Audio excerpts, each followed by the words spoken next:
In a boon for market sentiment, S&P Global shifted South Africa's credit outlook to positive from stable in May this year. They cited favourable terms of trade for the country on the back of the mining boom, as well as a perceived improvement in the country's fiscal direction, and noted some level of implementation of key structural reforms through government's Operation Vulindlela. Assigning a positive outlook in May means that there's a one-third chance that they may raise the country's rating. Our view is that it would make sense for them to wait a little bit longer, to just wait until after the budget. Typically, they try to resolve these positive or negative outlooks within a 12-month time frame. So if I was in the issues, I would have waited until after the budget, just so that we have more certainty about some of the key risks. For example, how much of Eskom's debt government's going to take on, what the format is going to be. And of course, since that upgrade in the outlook on our rating, the global story has deteriorated quite significantly.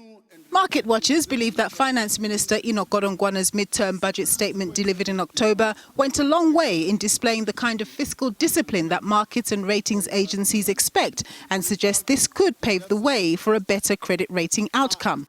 Markets are expecting to see an improved outlook coming from the rating agencies, because if you check our midterm budget, we've seen that, number one, the government tried by all means to make sure that the deficit doesn't get out of control.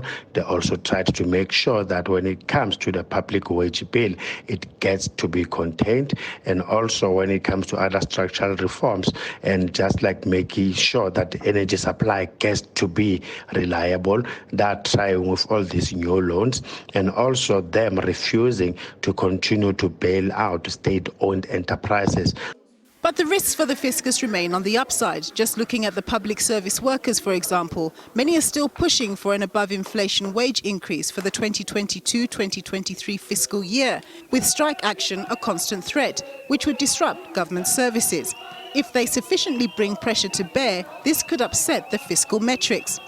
And the high commodity prices that South Africa has benefited from in recent years may slow down substantially in light of an impending global recession.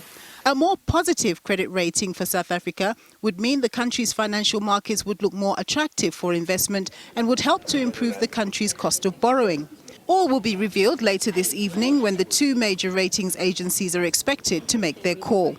Nompumelelo, Siziba, SABC News, Johannesburg.